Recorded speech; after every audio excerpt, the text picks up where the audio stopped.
Graça e paz da parte de Cristo, sejam sobre todos e todas. Eu sou o presbítero Clóvis, está comigo mais uma vez, tenho a honra de participar dessa reflexão com o presbítero Luiz Cláudio, por favor. Graça e paz a todos. Na verdade, a honra é minha estar aqui com o presbítero Clóvis. Prazer é todo meu. Para refletirmos, aliás, para continuarmos essa nossa série de reflexões acerca do capítulo 24 do Evangelho segundo escreveu São Lucas, que nos coloca diante do episódio dos dois discípulos a caminho de Emaús. O Evangelho revela o nome, Cleopas. O outro permanece no anonimato. Existem alguns comentadores que procuram identificar este outro discípulo, cujo nome não nos fora revelado, com a figura de Lucas, mas isto é uma mera especulação, né? Sim. Um de fato se mantém no anonimato.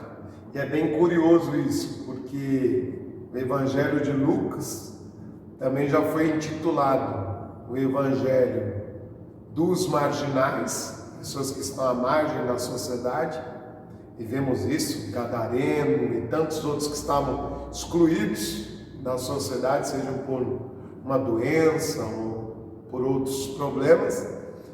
Mas também vemos no Evangelho de Cristo que o Evangelho de Cristo é o Evangelho dos anônimos, pessoas que não têm um nome, ou seja, não gozam de um prestígio social, não gozam de uma fama, de um status entre a sociedade, mas que são acolhidos. Essas pessoas são acolhidas pelo amor, pela graça de Deus. Então esse outro discípulo aqui se mantém no anonimato, embora para Deus e para Cristo ele tem um nome, tem uma história. É apenas Lucas mostrando que mesmo os anônimos da sociedade se encontram totalmente acolhidos pelo amor e pela graça de Deus. E nos parece que dentre os evangelistas, quem mais se mostra sensível a estas figuras marginalizadas é o evangelista Lucas, que inclusive será chamado, será intitulado será denominado por Dante Alighieri como o manso escriba de Cristo, né? Ou seja, o evangelista que mais demonstrou sensibilidade em relação a essas figuras marginalizadas, descriminalizadas, excluídas, e que na perspectiva do reino acabam adquirindo uma posição de centro, né? Porque o Cristo da redenção vem buscar e resgatar essas figuras que estão à margem, naquele contexto, à margem do culto, à margem do espaço no templo, à margem das benesses da Torá, à margem de tudo aquilo que pressupunha ser reino de Deus naquele entendimento, não é isso?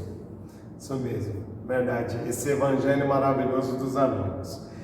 Mas eu queria explicar duas questões aqui e pedir para o presbítero Cláudio pontuar. Aqui fala que os olhos deles estavam impedidos de reconhecer o Cristo. E Cristo pergunta para eles: que palavras são essas que vocês trocam enquanto estão indo pelo caminho?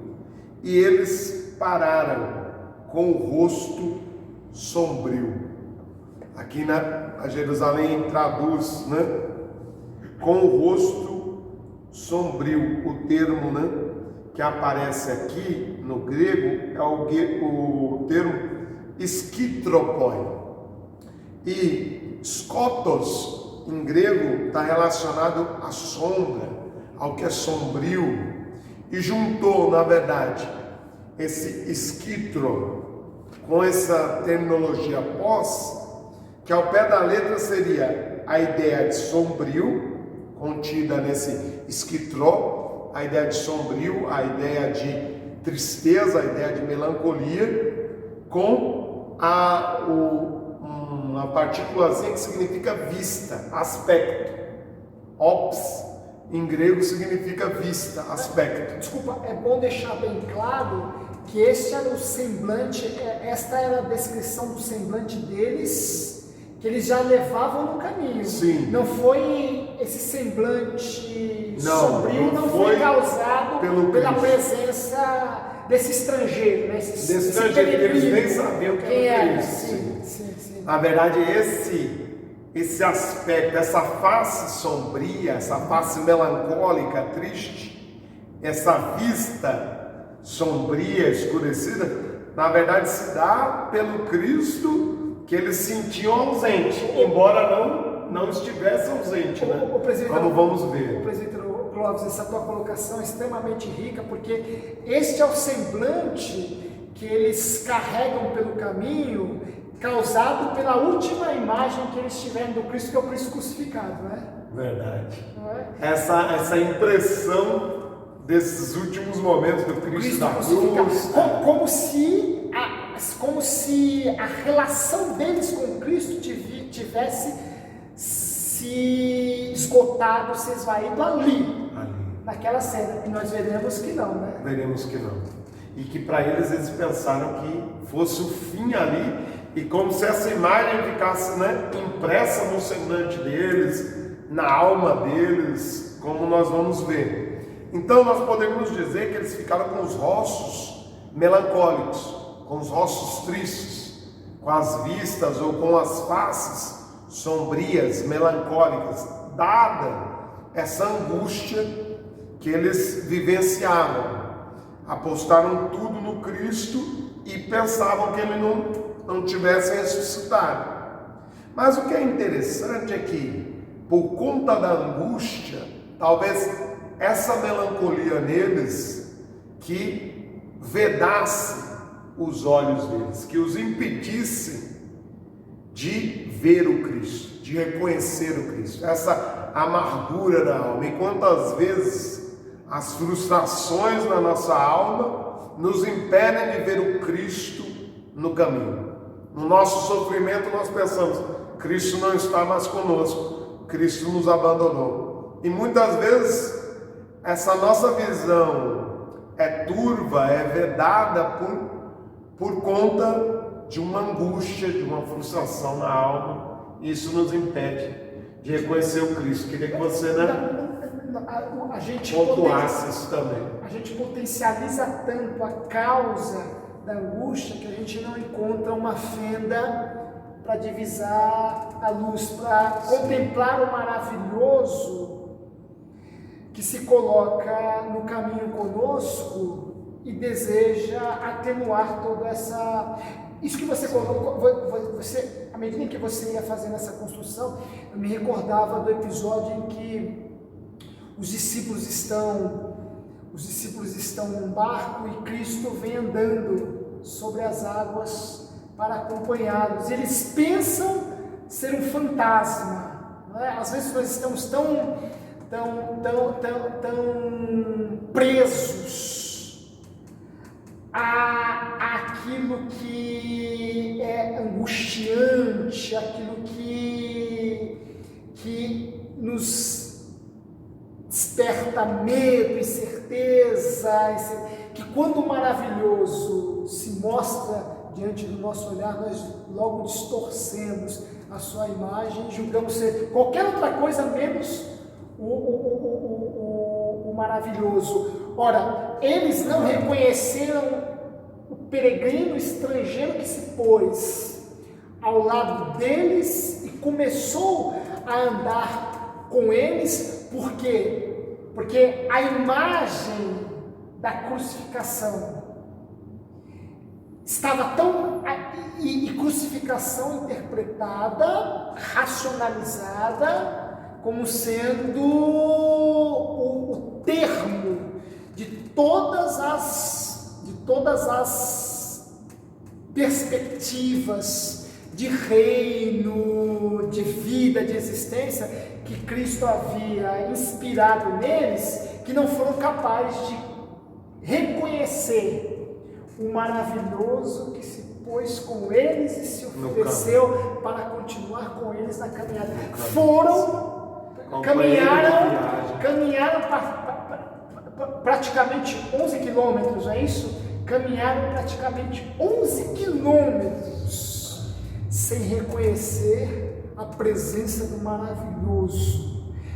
Era um estrangeiro, um peregrino, alguém completamente alheio a tudo aquilo que havia ocorrido em Jerusalém nesses últimos 3 anos de vida pública de Cristo.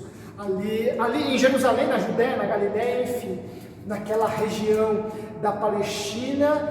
E agora que o maravilhoso se coloca, se apresenta diante deles e caminha com eles 11 quilômetros, se faz companheiro de viagem, eles não conseguiram identificar. Não reconhecem.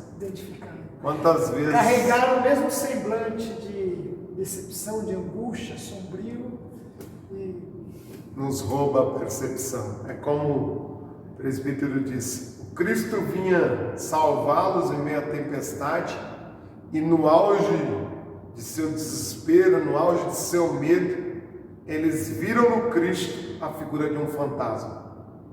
Em outro contexto, é claro, o Goya dizia: o sonho da imaginação cria monstro. Por quê? Claro que era o sono da razão desperta fantasmas. Sim. Da razão desperta. O sono da razão desperta da fantasmas. razão desperta fantasmas.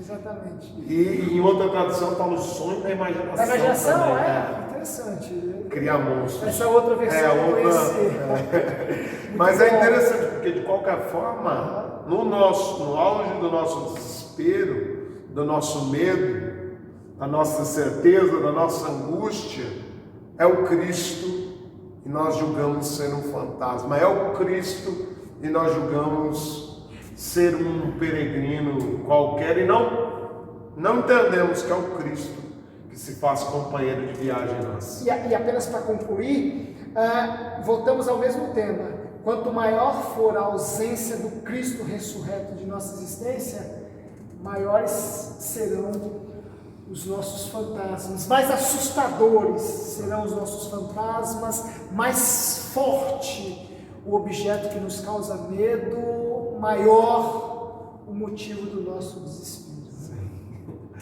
Que Cristo nos ensine, Deus abençoe a todos. Amém. Em nome de Cristo, um prazer muito grande compartilhar essas coisas com vocês. E continue conosco no caminho para Emaús. Amém.